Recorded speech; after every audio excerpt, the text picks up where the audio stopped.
பரலோகம் யாருக்கு கிடையாது என்று கடவுள் சொன்னார்?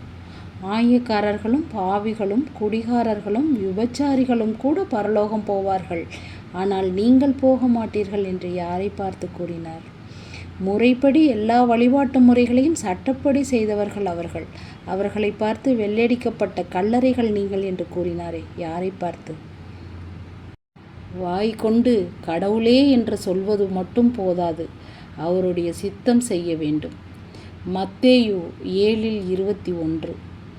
புறத்தில் சுத்தமான பாத்திரம் போல உள்ளே அநியாயம் நிறைந்திருக்கிறது. மத்தேயு 23.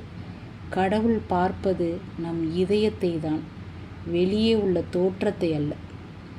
நல்லவர்கள் மாதிரி நடிக்கிறவர்கள் அவர்கள் யார்?